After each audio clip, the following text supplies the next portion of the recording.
This podcast is about Courtney Cox's recent declaration that she has sworn off cosmetic procedures because the way she has looked in the media, looking over bloated, overfilled.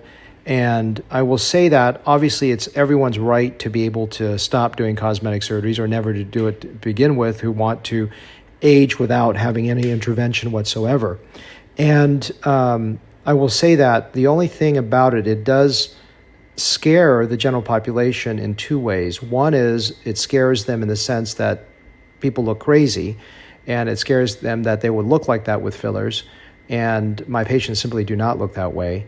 And second, it scares them to say, look, I need to stop doing this because some kind of addiction will cause problems for me. Now, obviously, I have a financial incentive in my industry to say what I'm doing is right. As you know, I think Upton Sinclair said, try to tell a man that what he's doing for his business is wrong, and he will not be able to agree with you. I'm sorry, I probably misphrased that. However, I am very passionate about what I do, and I think I create very natural results. An example is I had a lady about 3 months ago that was doing a pre-op. So a pre-op is the day preoperative evaluation is when they've already scheduled for surgery. They've already done a consultation with me, and she's just signing all the consent forms and going through the instructions, et cetera. So this was about 3 months ago, and she was going to sign a consent for fat grafting and eyelid procedures, and she was deathly afraid of looking artificial or fake. She kept on citing over and over again, I don't want to look like Meg Ryan. Meg Ryan looks overdone, overfilled. She looks like a pillow. I don't want to look like that. Then she says, also Renee Zellweger, she looks crazy. She doesn't look like the same person. I don't know what's going on with her. And I don't want to do it, Dr. Lamb. So I remember talking to her in consultation. I didn't remember what she looked like. I don't even remember what I said to her. But I said, since we're during the era of COVID, she had her mask on. I said, go ahead and take your mask off. Let me just see your face. She took her mask off, and the first thing I saw was that she looked way overfilled, and she didn't even know it. So here's a lady who's deathly afraid to look fake, and she absolutely looked overfilled. And there was lumps. The cheeks looked like pumpkins. And I said, I hate to tell you this, but you already look overdone right now. I've got to dissolve all this before I can do the fat graft.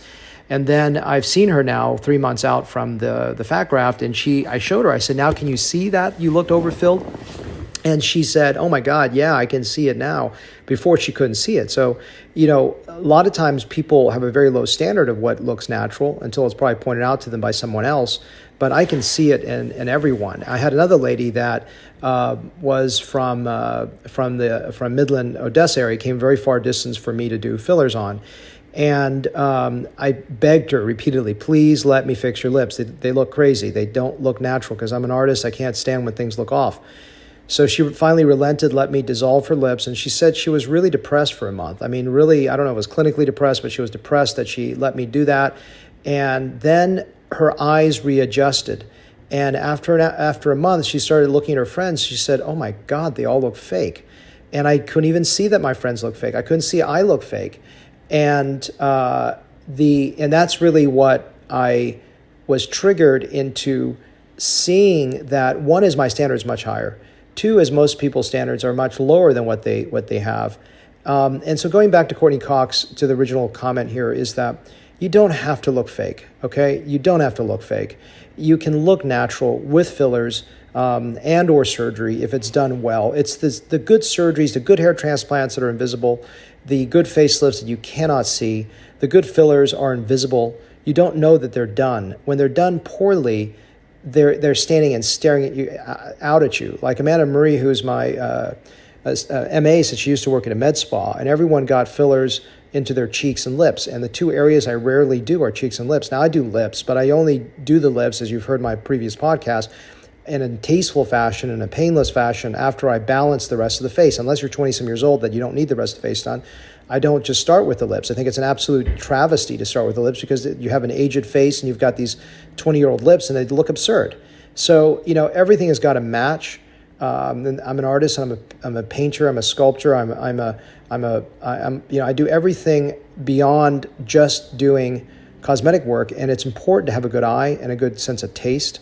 And so what's really important is to trust me in terms of what I see so that you get beautiful results, and not to be scared to do cosmetic procedures, even though people in great power like Courtney Cox are saying don't do procedures.